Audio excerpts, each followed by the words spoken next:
We're coming off the back of a month that we've set aside celebrating women, the role that women have played and the historical legacy women have managed not just to live but to build in this country as well. Which leads us then to the question, have we truly moved as a nation towards a sense of equality? Can we genuinely say in 2011 that we're finding ourselves a lot closer to a society where equality is celebrated? I've got a panel of women joining me today, each of them from different backgrounds, each of them with their own ideas. And that's one of the questions I'm looking to throw to this panel. Carla, do you find yourself being a young woman in a man's world still? Do you get the sense that you're making strides, but you're making strides in a man's world? I don't think I feel that way because I think things are not the same like they used to be. I think there's equal sort of opportunity. I think the dream of equality is so alive with the young people at the moment. You know, it's something we're going for, it's something we're wanting, and it's such an exciting time to be young at the moment. And obviously there are things that hinder us, and maybe from the past and things. But I think now it's all go. I think I'm in the middle. You know, I'm sort of in the building my career, young family. You know, baby of 2. You know, so I've passed all the teething phases and I'm not quite at the phase yet. It's still all manic and crazy. But I'm very lucky in that the career I've chosen is actually very much dominated by women. I remember when we came here for the introduction the last time, it was so wonderful to speak to all different age groups of women. And they were all so dynamic. No one was, maybe we were just a dynamic group, but nobody was sort of sitting back and bored with life and washing dishes at home. And maybe I just don't know many people like that anymore. Women are really going out and getting it.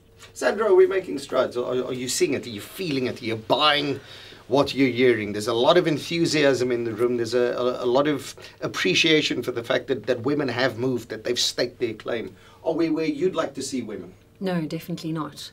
In the corporate world, I don't believe that just because a quota is required to have a woman on the board is sufficient to actually make sure that that's, first of all, the right person, and necessarily that she's there. Is she being paid what she's worth?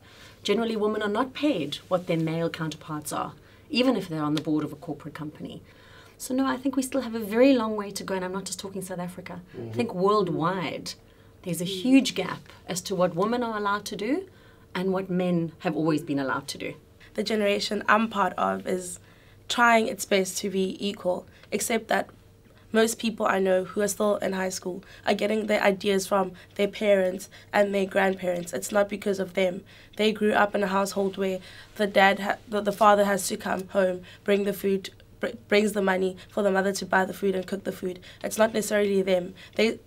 I know boys who are still in high school, like grade 10, grade 11, some doing matric, who enjoy cooking, who enjoy doing what other people don't think is right for men to be doing. So I think we've transformed. Our generation is starting to transform, and we're heading towards greatness.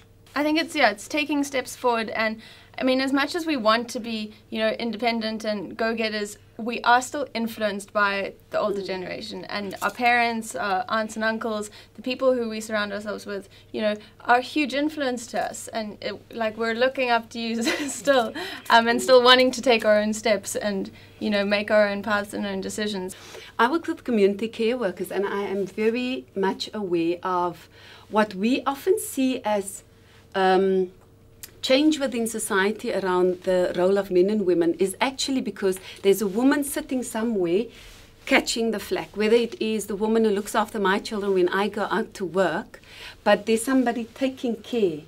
And part, for me, of the problem, if you want, is that we do not value the contribution that those caregivers give. I don't know that I'm ever going to get a chance to sit down with 6 women again. So let me assume then the responsibility for every single man on the planet and every single man that's ever lived. Where do we get it wrong? It's not as if we sit down as a bunch of blokes and say, let's come up with a 10-point plan to oppress women. What's wrong with our thinking? What's wrong with our actions? Where are our perceptions just warped as guys? And generalize all you want, because I think perhaps that just chucks it all on the table. What are guys doing wrong here? I don't think it's what guys are doing wrong. I think it's what you fear may happen. In that, and on a very small level too. men worried about women becoming presidents and all sorts of things like that. But from the home, you know, the role of men in society in previous generations has always been to go out and bring home the bacon, like Todd said.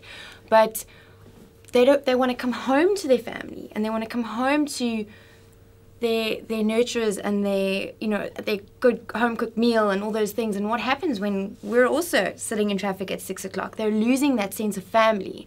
And I think that's sort of, you're trying to sort of maintain the structure.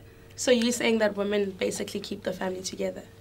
We do. Is it possible that we not, as women or men, seeing the other person's point of view and putting ourselves in their shoes, even if it's for that hour or that day, and really appreciating what it's like to be the other person and having empathy or compassion or whatever is required in that moment?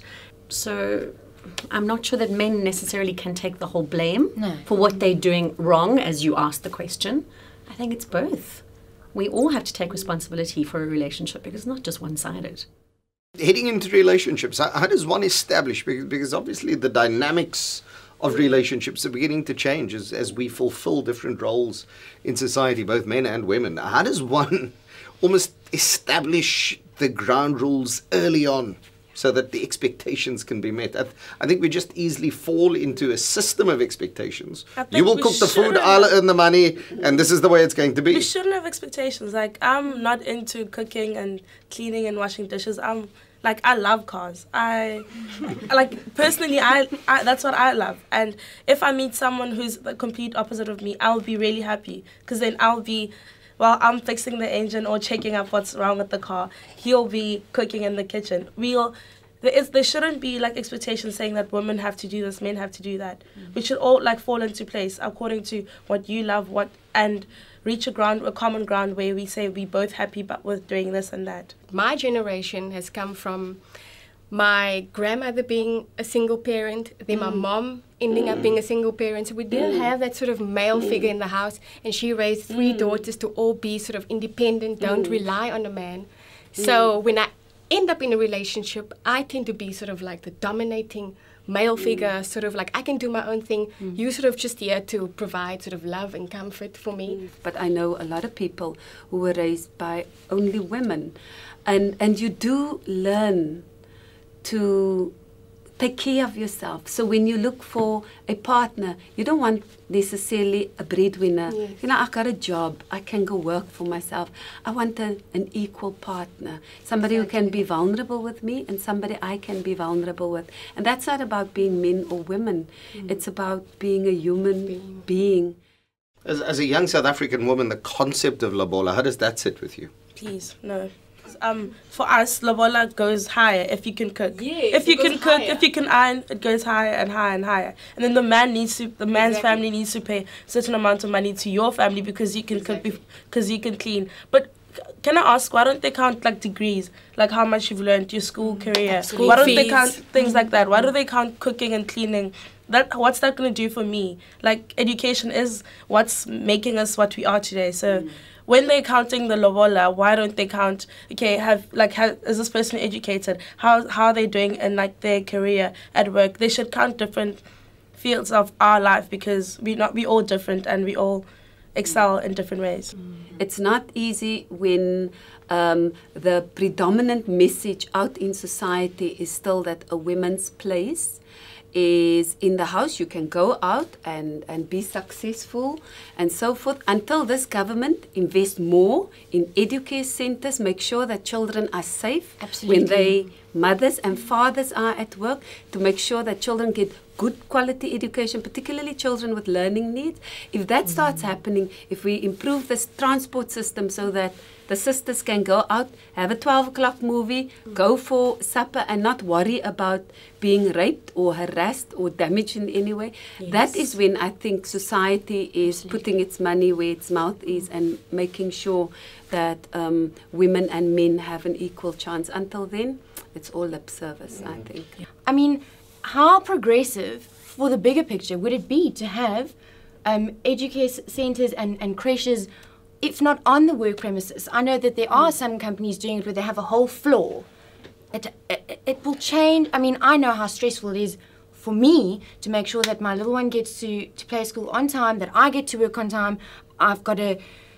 If he's sick, I've got to race home to get him to the doctor, and then the whole day is topsy-turvy. If they just helped facilitate so that we could also sort of not just be in the home, but be helping grow our country, it's a win-win.